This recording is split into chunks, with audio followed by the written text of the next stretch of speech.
Muy buenos días. Pues como siempre es un gusto estar con ustedes como cada mañana juntos meditando la palabra de Dios. Desde aquí, desde este su rincón del diácono, les doy la bienvenida a este domingo 10 de agosto en el que empezamos la semana 19 de tiempo ordinario. Gracias por su confianza, gracias por su compañía y vamos a entrar de lleno porque hay muchas cosas como siempre que meditar. Recuerda, es domingo, no puedes faltar a misa. Es importantísimo acudir a la cita con el Señor. La primera lectura es el libro de la sabiduría, capítulo 18, versículos del 6 al 9. Son 6, 7, 8, 9, 4 breves versículos que nos hablan de la Pascua judía y que nosotros nos transporta hacia la Pascua cristiana. Dice, la noche de la liberación pascual fue anunciada con anterioridad a nuestros padres, para que se confortaran al reconocer la firmeza de las promesas que habían creído. Entonces el pueblo esperaba esa salvación que ya se les había prometido. Y aquí esto de alguna manera repercutió negativamente en la Pascua cristiana, porque en esta Pascua judía dice, tu pueblo esperaba a la vez la salvación de los justos y el exterminio de los enemigos.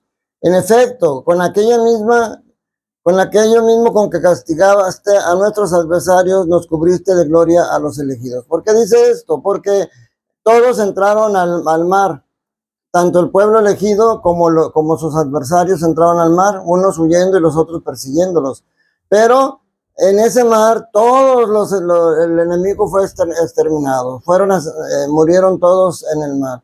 Por eso en la Pascua cristiana la gente también ya sabía, ya esperaba, tenía ese anuncio de que iba a llegar el Mesías, pero creían que iba a llegar un Mesías a hacer lo mismo, a exterminar a los enemigos y a instituir la nueva Pascua, pero no fue así. Llega Jesús con amor, con misericordia y con perdón. Pero esta salvación que nos ofrece, pues es una salvación todavía más grande.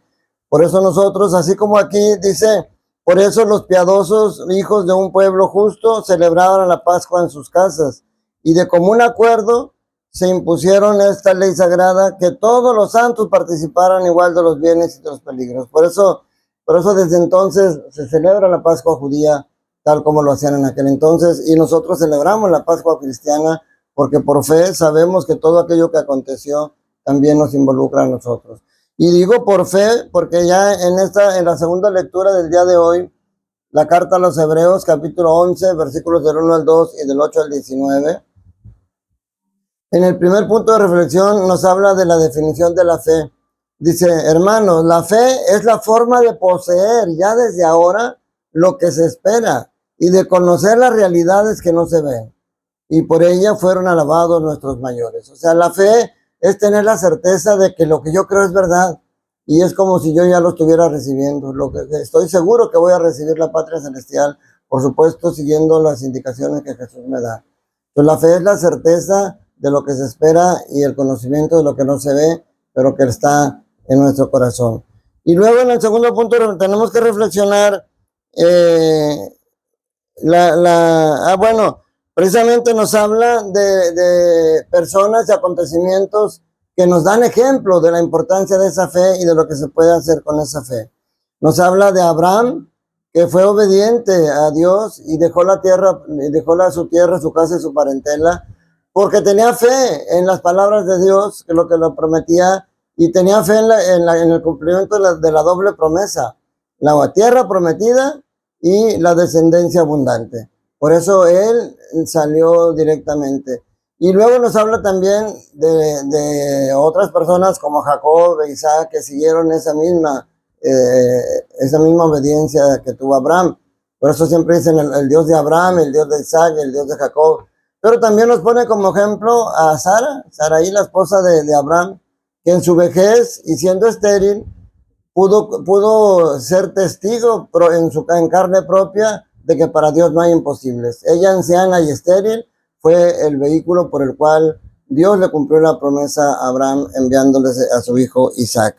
Entonces, pero también nos deja claro aquí en la carta a los Hebreos, recuerdan que el paso por el desierto fue muy duro para el pueblo de Israel y varias veces tuvieron el deseo de regresar, o al menos quejarse de lo que les faltaba en ese momento, de la comida, el agua, y decían, antes estábamos mejor, añoraban el pasado. Pero aquí ellos tenían a Moisés, que era el que los guiaba. Pero aquí Abraham, él era el patriarca, él era el que iba al frente. Y quizás también algunas veces pudo haber visto al pasado y decir, bueno, antes estábamos mejor. Pero él tenía fe y nunca regresó, tuvo la oportunidad de regresar a su tierra, a la comunidad que ella tenía, y no lo hizo, porque su fe y la esperanza de Abraham y del pueblo de Israel, de parentesco, no estaba en los bienes terrenales, en la comunidad terrenal. Ellos esperaban, tenían la esperanza y la confianza en esa promesa, que la tierra prometida no era solamente un lugar físico donde iban a llegar aquí, sino que la tierra prometida era la patria celestial, un lugar diferente, y era lo que los motivaba. Entonces dice, ellos murieron sin ver, sin llegar a la tierra prometida, y solamente la vieron de lejos. O sea, ni Abraham, ni Isaac, ni Jacob, ni Sara entraban a la tierra prometida. Dice, solamente lo vieron de lejos, y Moisés literalmente, porque Moisés llegó, vieron de lejos, él vio, Dios le mostró la tierra donde iba a entrar el pueblo, pero le dijo, tú no vas a entrar. Y él no entró. Perseveraron, y luego, como máxima prueba de fe, lo que siempre los judíos tienen es la prueba Abraham. Abraham estuvo dispuesto a sacrificar a su hijo amado, al hijo de la promesa, porque él sabía que Dios tenía, o él confiaba en que Dios tenía incluso la posibilidad de devolverle la vida a Isaac si él se lo sacrificaba. Pero Dios detuvo el sacrificio, y ya conocemos la historia. Y en el Evangelio de hoy, mis hermanos, de alguna manera es a continuación del tema de la semana pasada, que hablábamos de buscar los bienes de arriba y no los de la tierra. Son dos cosas básicas que yo creo que están centradas en este Evangelio de hoy, que es el capítulo, de San Lucas, capítulo 12, versículos del 32 al 48. Y las dos cosas importantes son, primero, la enseñanza sobre el verdadero tesoro. ¿Cuál debe ser el tesoro en el que tengamos puesta nuestra esperanza? Y segundo, la invitación a la vigilancia y a la responsabilidad que tenemos nosotros en nuestra propia salvación. Y entonces por eso empieza diciendo que el verdadero discípulo no se apega a los bienes materiales. Lo que motiva es lo que hay en su corazón. Dice, en aquel tiempo Jesús dijo a sus discípulos, no temas, rebañito mío, porque tu Padre ha tenido a bien darte el reino. Vendan sus bienes y den limosnas. Consíganse unas bolsas que no se destruyen, y acumulen en el cielo un tesoro que no se acaba. Allá donde no llega el ladrón, ni se carcome la polilla, porque donde está su tesoro, ahí estará su corazón. La semana pasada decía, si tú en tu corazón albergas la ambición, la comodidad, el lujo, los placeres, pues vas a enfocar toda tu atención, todos tus talentos en conseguir eso. Que no está mal vivir bien, no está mal tener dinero, pero lo que decimos es que cuando eso es esa riqueza es la que tienes en tu corazón, lo vas a buscar por encima de todo. En cambio, si en tu corazón están los criterios evangélicos, tú puedes tener el deseo de vivir bien, de darle comodidades a tus hijos, pero les vas a dar también los valores, sobre todo los valores evangélicos, los valores cristianos. Y entonces ya tu comodidad ya no va a ser la prioridad. Esa va a ser simplemente una manera de vivir aquí, pero tu prioridad va a ser ganarte el cielo. Por eso dice, donde está tu tesoro, ahí está tu corazón. Porque el corazón está en lo que nos mueve en esta vida. Y si lo que te mueve solamente es el placer, el lujo, la comodidad, pues por eso están las cosas como estamos. Pero porque el mundo está muy cambiante, el Señor a través de Lucas nos invita a estar vigilantes y a tomar conciencia de nuestra responsabilidad, de nuestra propia salvación. Y Jesús presenta hoy 3 parábolas para ejemplificar eso. Primero, la parábola de los criados que esperan al Señor. Dice, imagínate, los criados, los señores se fueron a una boda, y pues no saben a qué hora va a regresar en la noche. Dice, dichosos aquellos siervos que están al pendiente esperando al Señor, teniendo todo en orden y lo reciben. Dichosos ellos. Pero hay de aquellos que se dedican a la comilona y a cosas negativas. Pero luego en el segundo ejemplo les pone el padre de familia. Si un padre de familia supiera a qué hora va a llegar el ladrón a robarlo, estaría preparado. El ladrón nunca te va a avisar, te va a mandar un mail o un messenger, oye, el domingo voy a ir a robar tu casa, porque sabe que entonces estarás con la policía esperando que lleguen. El ladrón te va a llegar a cualquier hora a la que menos esperes, y ahí va a acabar con tus posesiones. Por eso dice el Señor, hay que estar vigilantes, hay que estar preparados. Y finalmente pone el ejemplo del administrador infiel. Dice, un administrador que es también empleado, que es también sirviente del dueño. El dueño de la casa se va y lo deja al frente, y le dice, me voy de viaje, no sé cuánto me vaya a tardar, te encargo a mi gente. Y entonces él se va, y el administrador pues al principio va cumpliendo bien, pero cuando ve que se tardan, dice, pues ¿por qué pierdo esta oportunidad de vivir, de darme la buena vida? Y entonces ya no trabaja, pone a trabajar y los trae a todos así como esclavos, tráiganme de comer, tráiganme bebida, y se da una buena vida. Entonces dice Jesús, dichoso aquel al que cuando llega de viaje el patrón lo encuentra vigilante y tratando bien a la gente y administrando bien sus bienes. Pero hay de aquel que lo encuentra haciendo lo contrario, porque ahí será el llanto y la desesperación. Dice, y le preguntan, ¿quién dices esta parábola por nosotros o por todos? Cuando dijo las primeras dos parábolas, la de los sirvientes y la del padre de familia, Pedro le pregunta, ¿dices esta parábola solo por nosotros o por todos? Y ahí Jesús les dice la siguiente parábola. Pero esta frase me interesa comentarla porque muchas veces vamos a misa, escuchamos la homilía y las lecturas y decimos, ¿cómo no vino mi hermano? ¿Cómo no vino mi compadre? ¿Cómo no vino? A ellos le cae el dedo. No, Jesús no dice las cosas por ustedes, los que están ahí en misa, o por los que... Dice por todos, a todos nos incumbe. Por eso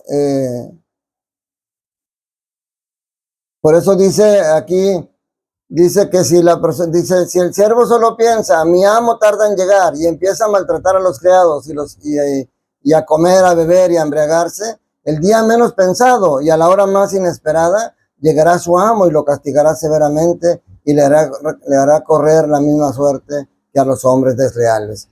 O sea, eso es interesante, porque si el Señor te deja unas instrucciones de lo que tienes que hacer y tú no las cumples, pues obviamente cuando regrese vas a recibir las consecuencias de lo que estás haciendo mal. Pero sobre todo, aquí entra otro punto bien importante, el conocimiento compromete.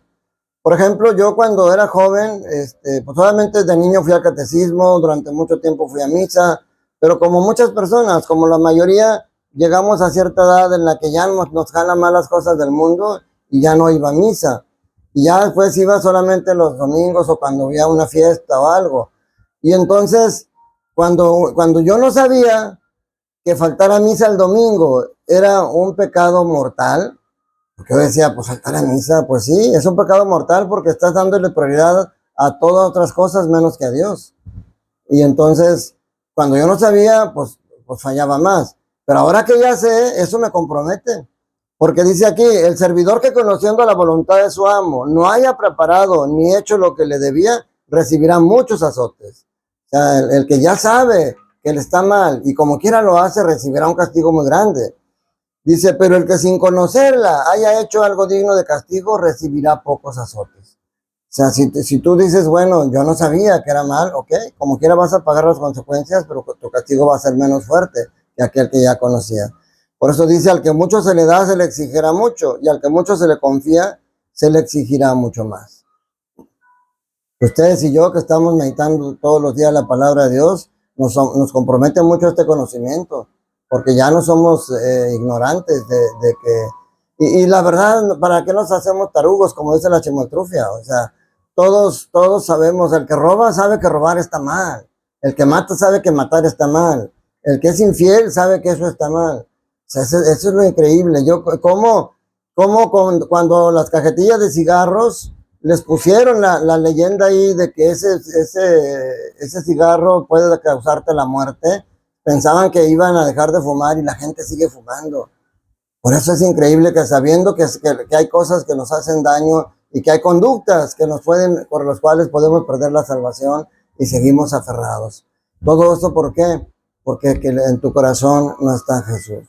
Cuando tienes a Jesús en tu corazón, ese criterio, esa enseñanza de Jesús te va a llevar a tomar decisiones buenas. Cuando no, pues vas a decir como el que decía el domingo pasado, ya tengo comida, tengo bebida, ya disfrutaré y me olvidaré de todo el mundo. Pues no, hoy vas a morir, ¿para quién va a ser todos los bienes que tienes?